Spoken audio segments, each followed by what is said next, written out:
two men walked into the same Toyota dealership last Tuesday 3 hours apart and bought the exact same truck. Same trim, same price, same color, same monthly payment, but one of them walked out $3,200 poorer than the other, and he doesn't even know it yet.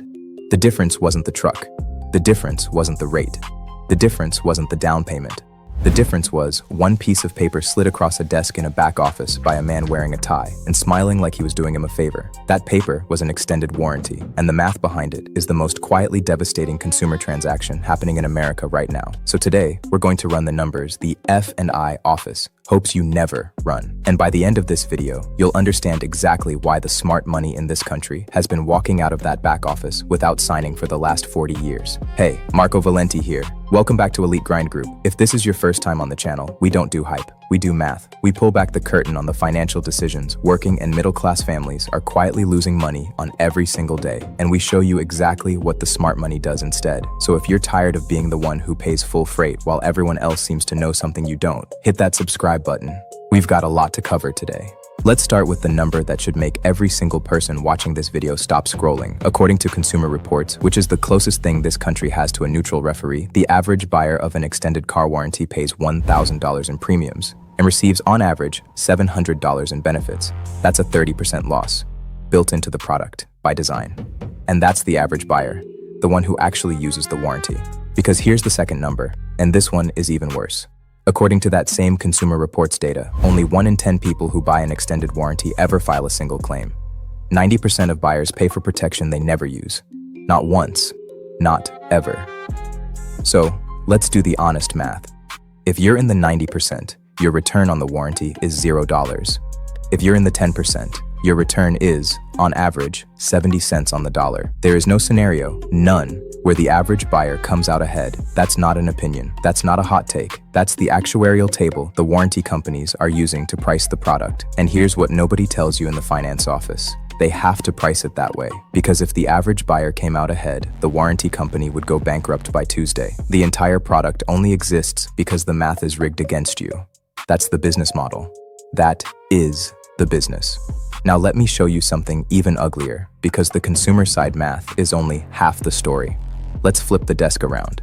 Let's sit in the F&I manager's chair for 60 seconds and look at the same transaction from his side. According to industry data, and these are numbers pulled from public dealer group earnings reports, F&I training materials, and finance and insurance industry publications, the dealer cost on a typical extended warranty, the actual wholesale price the dealership pays the administrator, is somewhere between 40 and 60% of what they charge you. So if the warranty is on the menu at $2,800, the dealer paid somewhere between $1,100 and $1,700 for it. The rest, $1,100 to $1,700 of pure spread, is profit on one piece of paper, on one buyer, in one conversation that took maybe 12 minutes. It gets worse. The F&I manager who slid that paper across the desk doesn't get a salary the way you think he does. He's on commission, and his commission on that one warranty is between 30 and 50% of the dealer's gross, which means the smiling man in the tie, the one telling you, you really should think about protecting your investment, just made between $800 and $1,400 off your signature in 12 minutes. That's why he's smiling.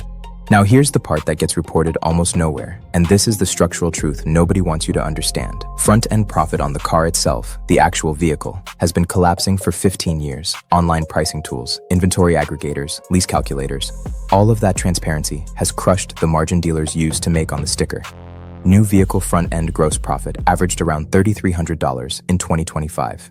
Used vehicle front-end gross was just $1,642. That's the entire margin on the actual car. But the back end, the F&I office, the warranty desk, the gap insurance, the protection package, that margin is wide open. A single extended warranty contract can add $1,000 or more in pure gross profit per deal. F&I products now represent, pay attention to this, approximately 25% of total dealership gross profit, up from just 15% in 2009.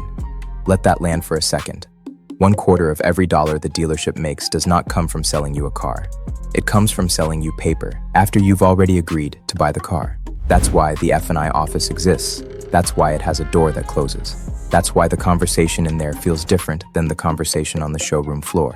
Because the showroom floor doesn't make the money anymore. The back office does. Now let me anticipate the pushback, because every time I talk about this, somebody in the comments says, "But Marco, what if I get a $5,000 transmission repair?" Then the warranty pays for itself. Fair question. Honest question. Let's run that math too, because the warranty industry hopes you'll stop at the dramatic scenario and never look at the actual data. Personal finance expert Dave Ramsey has cited a number on this for years, and it lines up with the data from RepairPal, AAA, and Kelley Blue Book. The average actual repair cost on a car is around $180. The AAA tracks annual repair spend at around $800 a year, total, across all repairs combined. The catastrophic $5,000 repair, that's the scenario they sell you on. It's not the experience you're going to have. And even when the catastrophic repair does happen, here's the next thing nobody tells you. Extended warranties have exclusions, deductibles, pre-authorization requirements, wear and tear denials, pre-existing condition denials, and a claims denial industry built specifically to deny payouts on the most expensive repairs. The loss ratios at warranty administrators, meaning the percentage of premiums actually paid out as claims, hover between 50 and 76%, which means even on the back end of the transaction, the administrator is keeping 24 to 50 cents of every dollar you sent them, after the dealer already took their cut. So the dollar you give, the F&I office loses 50 to 60% immediately to dealer markup, then loses another 24 to 50% to the administrator's retained premium before a single penny is available to pay your claim. That's the funnel. That's the math. That's why you'll never see a warranty company struggling to stay in business. Point number 1. The warranty is a profit product. This is the foundation. The warranty is not a protection product. It's a profit product. It exists to generate margin for the seller. The peace of mind framing is the sales script. The actual function is back-end revenue capture. Point number 2. The today-only pricing is a lie. You are never required to buy the extended warranty in the F&I office. You can buy a manufacturer-backed warranty directly from the manufacturer or from a third-party provider at any point before your factory warranty expires. That's months, sometimes years. The pressure cooker close in the back office is a script designed to capture you in the emotional peak of the car purchase. When you're tired, you've been there 4 hours, you just want to drive home, and your defenses are down. Third-party providers and direct-from-manufacturer purchases are routinely 30 to 50% cheaper than the dealer F&I price. Same warranty, same coverage, same paper, less markup. Point number 3. Financing. The warranty is the silent killer.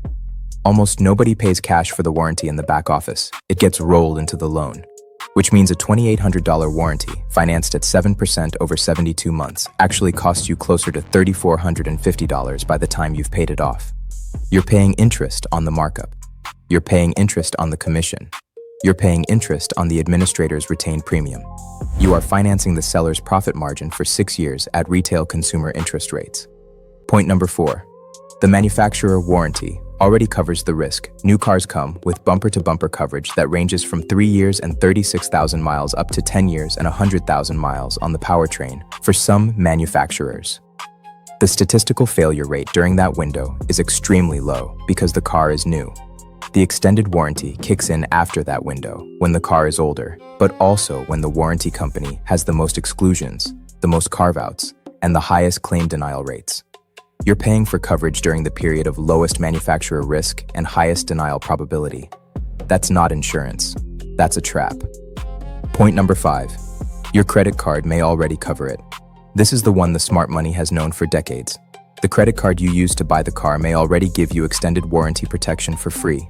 Many major credit cards, Visa Signature, certain MasterCard tiers, American Express, include automatic extended warranty coverage on purchases. Not on the car itself necessarily, but on a lot of major purchases people also get pushed warranties on. Appliances, electronics, tools. The same warranties retailers push for $200 and $300 at checkout, your credit card may already be providing. Free. Already paid for. You just didn't know to ask. What the smart money does. 3 moves. So what does the smart money actually do? Because this isn't a video about doom, it's a video about strategy. And the strategy here is incredibly simple. It's 3 moves. Let me walk you through them. Move 1. Decline and walk. When the F&I manager slides the warranty across the desk, you say one sentence. Not today. I'll evaluate it separately before my factory warranty expires. That's it. Don't argue the math with him. Don't debate the price. Don't try to negotiate it down. You'll lose because he negotiates this conversation 40 times a week and you negotiate it once every 5 years. Just decline. Walk out. Drive home. Move 2. Build your self-insurance fund. Open a separate savings account and call it your self-insurance fund and put $50 a month into it. That's $600 a year. 5 years, that's $3,000. Sitting in your account, earning interest for you.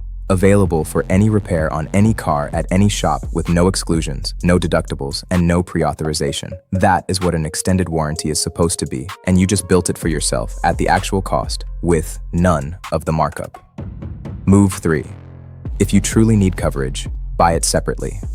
If you genuinely believe you need extended coverage on a specific vehicle, and there are scenarios where that's reasonable, like a high-cost European luxury vehicle with documented reliability issues, then you do your homework before the factory warranty expires. You compare manufacturer-backed extended warranties direct from the OEM. You get quotes from at least 3 independent third-party providers. You always pay cash, never finance, and you never buy it from the F&I office on the day you buy the car. That's it. That's the entire playbook. The smart money doesn't avoid extended warranties because they're against the concept. The smart money avoids them because they understand the math and they know they can build the same protection for themselves for 30 to 60% less without sitting in that back office. Now I want to close with something that I think is important, because this isn't really a video about warranties. It's a video about a pattern. The pattern is this. Almost every major financial decision a working or middle-class family makes in this country has a hidden back end, a back office. A second conversation that happens after the deal is supposedly done, where the actual margin is captured.